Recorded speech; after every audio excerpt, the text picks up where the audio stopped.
nyuwun kanthi sangedangan ing penggalih ikhlas rila ing ganti sawetawis ing mangke titiwanci upacara panggih sirat moja kanthi menika nyuwun gungan andika berkah donga restu andika panggihipun sirat moja temanten mugia kalis ing rubeda manggih Iwana Basuki rahayu rahayu kang sami tinemu kawis tingal saking Mandrawa kadya cantuka kang mungel jroning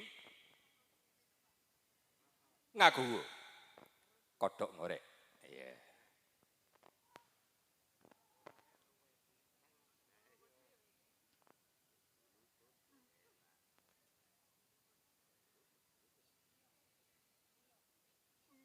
Kepareng juru sumbaga tatariyas semapta ing gati sawega ing diri upacara adat panggih. Sumangga kaungelaken nuwun.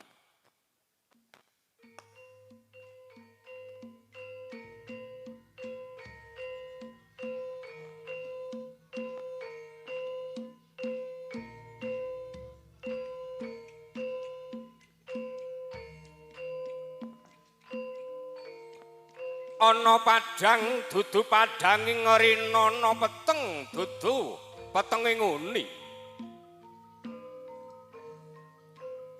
biara padhang temawang kadi panggih sirat moja temanten kakung Sangga Bagus Robi Mardianto Rama Ibu kepareng nderekaken angandi lampahira risang temanten kakung ugi panjenenganipun Pujangga Agung Rama Saidi pinangka mangkalaning ngayuda Sirat Moja temanten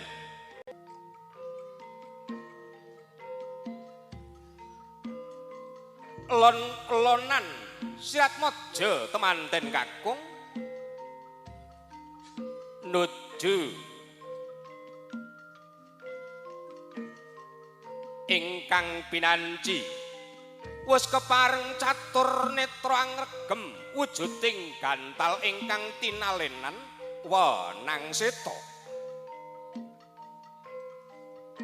punapa ta werdine wujuding gantal ya gondang kasih ya gondang tutur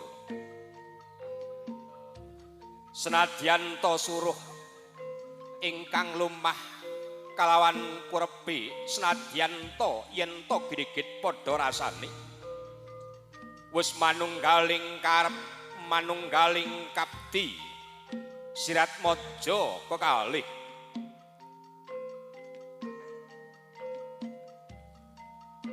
kepareng Sirat Moja temanten putri sungkem ing Ngaraka Bagus Robi Mardianto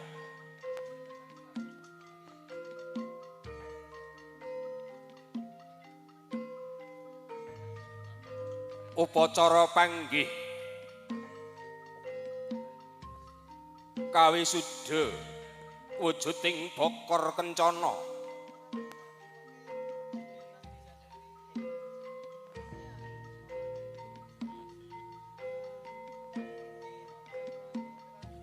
ing mriku wontenan 3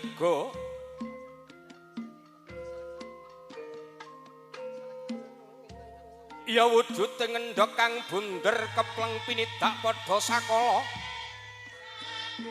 badar buyar padha sanalika mratelake badaring kenya miyang badaring jejaka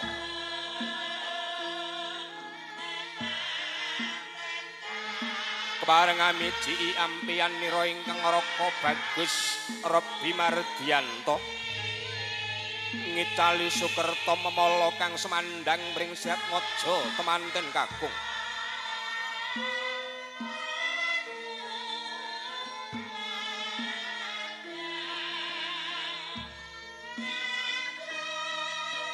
mujudaken badaring sedya kenya miyang jejaka ngancik bebrayan ninggal.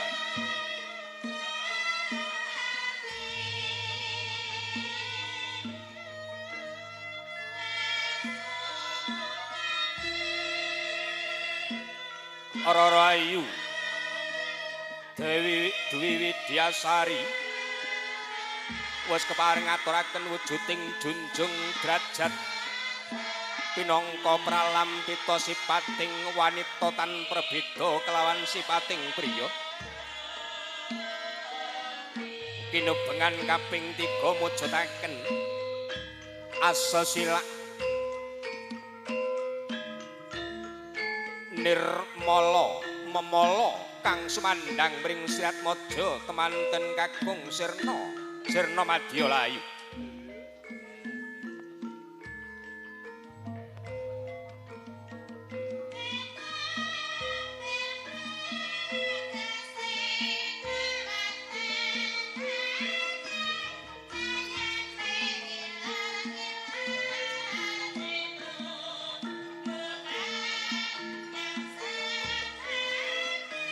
Paripurna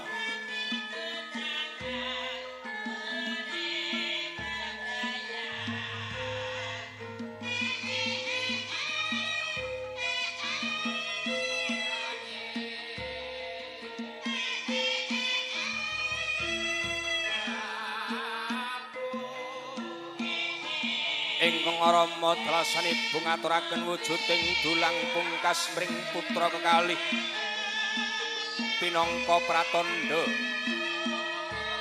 purnangganipun angemban dhateng putra kekalih saengga titiwanci palakrama wujuding dulang pungkas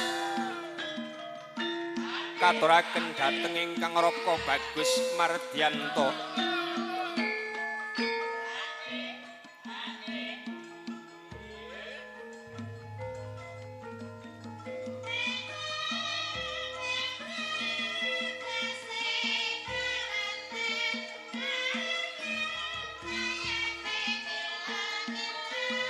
Gilir gumanti panjenenganipun Rama Sairin ingkang wis kepareng ngaturaken tirta wening mring Siratmaja temanten sakarone.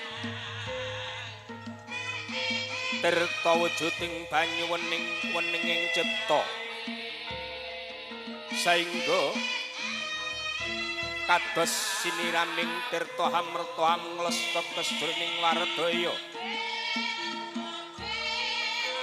tumaneming kalbu saengga titiwanci wujuding tirta wening katuraken gumrikah wujuding jiwa raga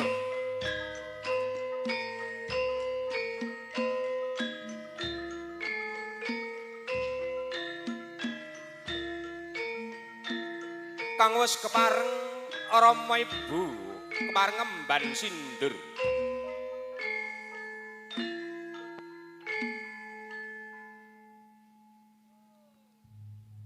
Suba kastawa kaungelaken kunjuk dumateng kadang audio.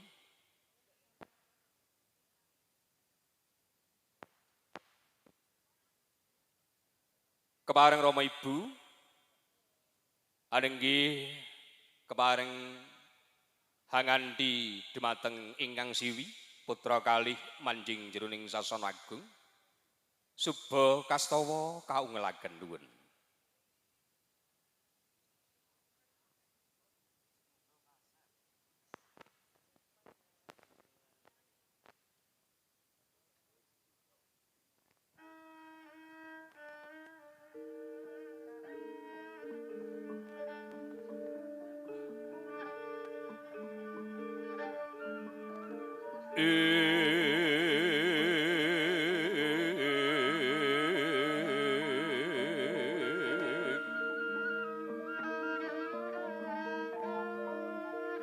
Awarni rekta dalasan seta kinanthi Rama Ibu.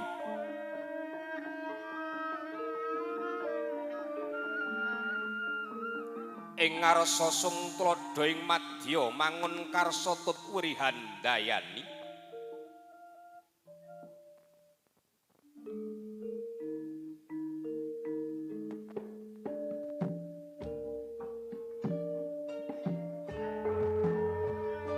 keparing mangke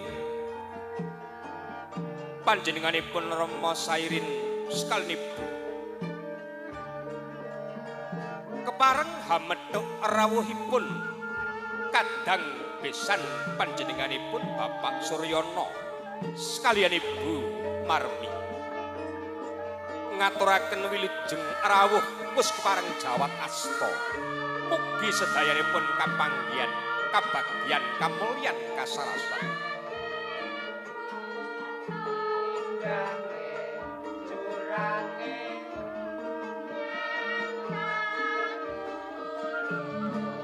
ing acaran panjenenganipun Bapak Sairin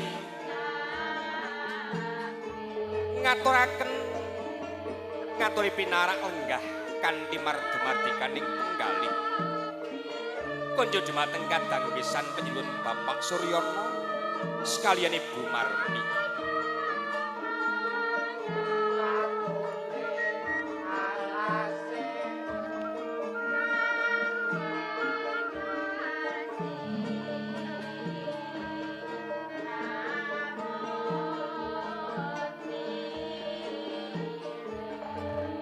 ngaturaken pinarak ingkang prayogi Bapak Suryana sekalian Ibu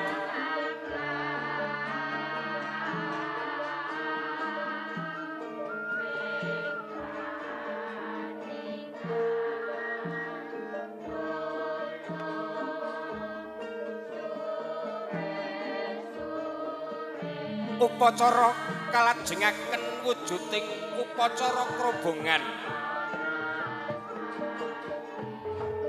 upacara kacar kujur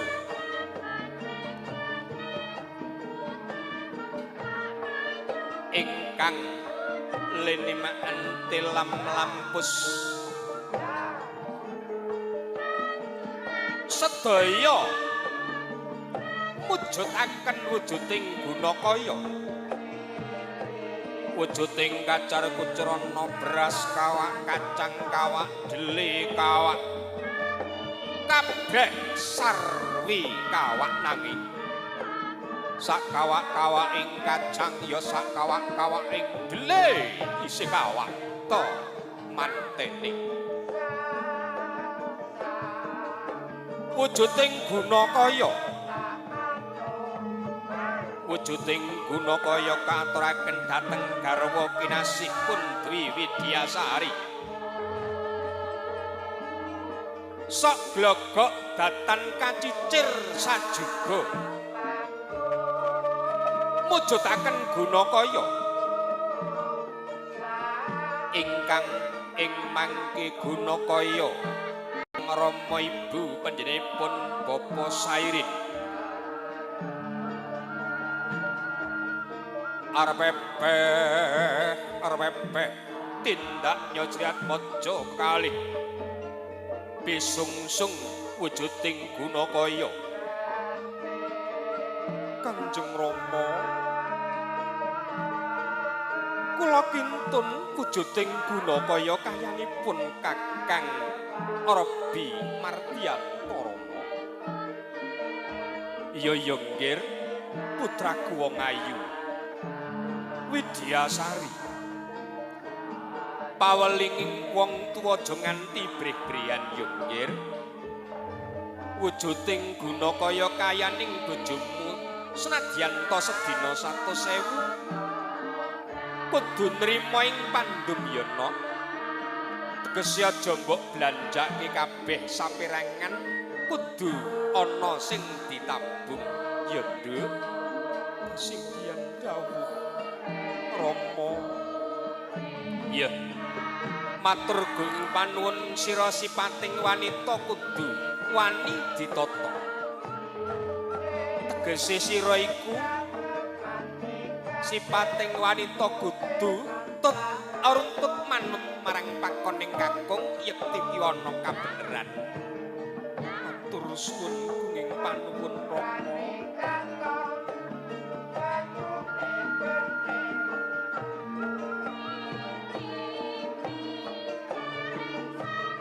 kembel walimah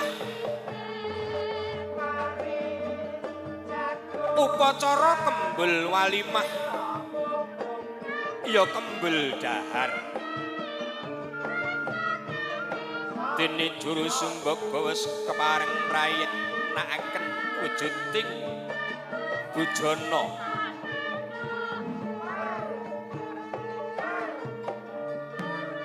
kembul walimah tegese dahar sareng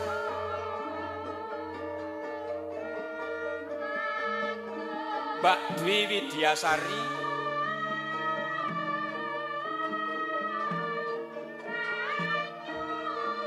tangan kiri memegang paha janggut ya tangan kiri ya yang tangan kiri pegang janggut kakunge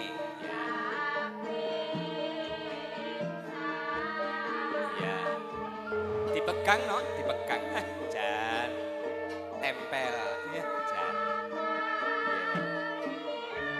gilir gumanti Mas Robi Mardianto nggih semanten ugi asta keringan jawil jaga. Ya. Terima kasih, terima kasih. Wujuding kembul walimah yen ana rasa pedhes padha ngrasake pedhes, yen ana rasa asin padha ngrasake asin. Anggennya bebrayan sinangkul sesarengan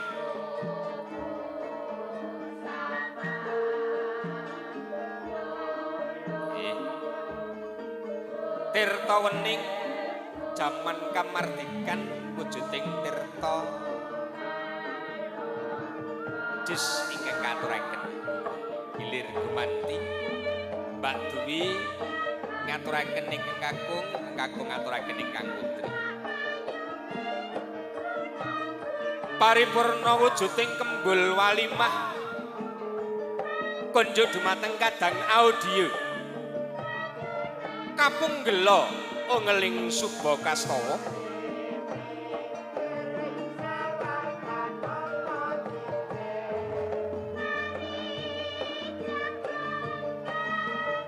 kapunggel ungeling gongso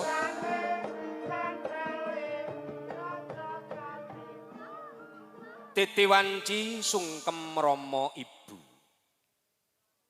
kasuwun ungeling gongso ketawang rujit kaaturaken pinangka sungkem Sri Atmaja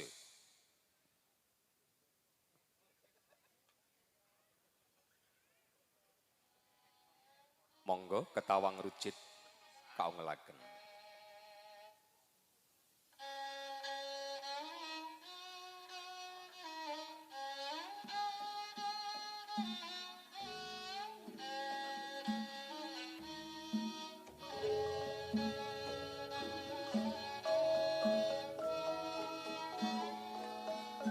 Sembada ing karya linolos wujuding duwung Sri Atmaja temanten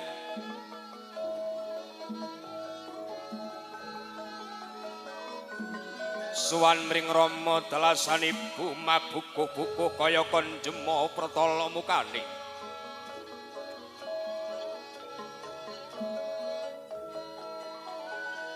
ing elus-elus lungayanira winiwir wiwirik manira putra kekalih kaya mangkono pangandikaning aris Sri Atmaja Kanjeng Rama Kanjeng Ibu mboten wonten ingkang kaaturaken dhateng andika Rama amung donga andika ingkang kasuwun Rama paripurna nggenya ngancik kadewasan kula Rama kula sampun kepareng jatuh krama kalawan putra andika pun Widyasari Rama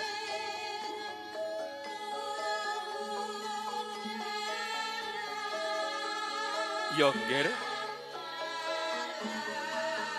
Mardiyanto, sira dadi imaming putraku Dwi Widyasari.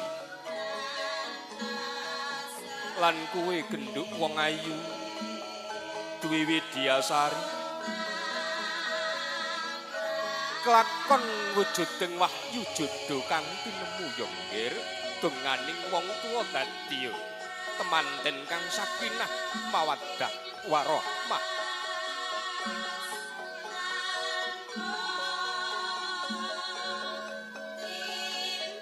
Anganglungaken jangga nilingaken karna sirat maja kekalih sungkem mring Rama Suryana sekalian ibu.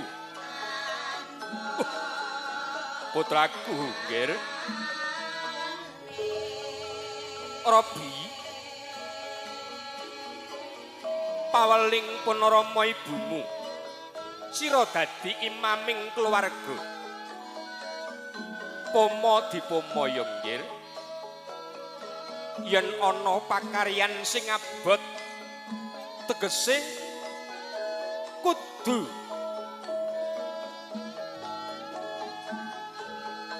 mbok sepakatke kelawan bojomu ya kuwi Dwi Widyasari ya to.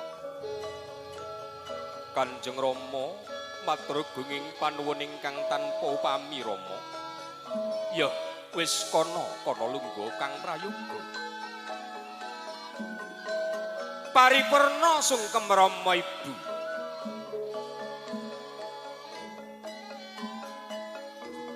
Duang kang linolosan kagem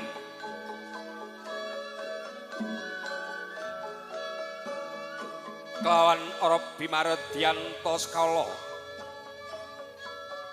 lenggah ana madyaning sasana agung ngadhep sangya para Widyawandana.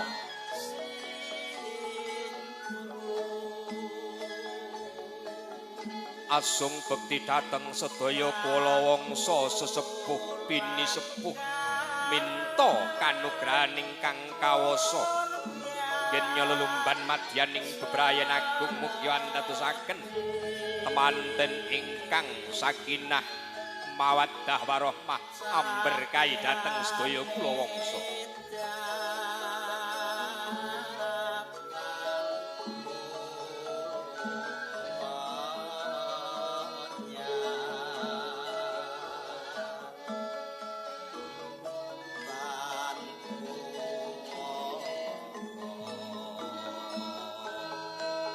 Sakala paripurna adicara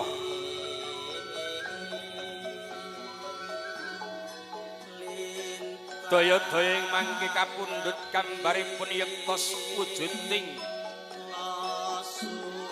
sirat maja Rama dalasan ibu. Dumateng kadang fotografer situasi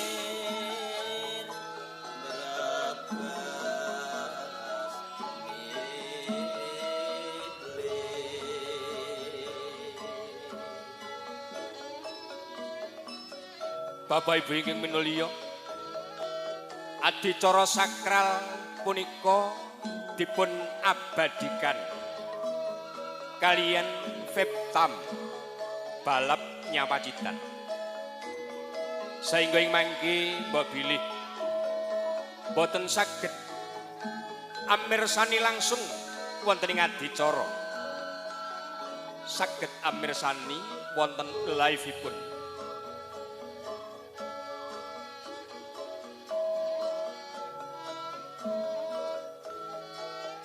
Live muji.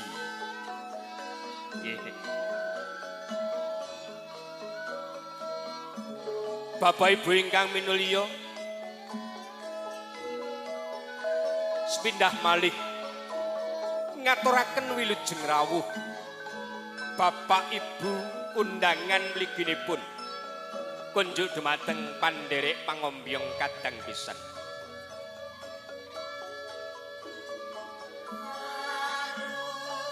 Kapunggel unguling gongso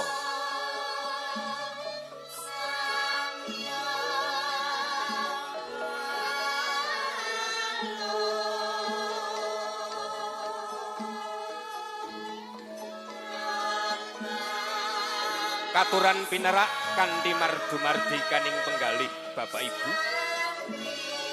Anyranti tumapak ing adicara ingkang badhe lumampah ing mangke.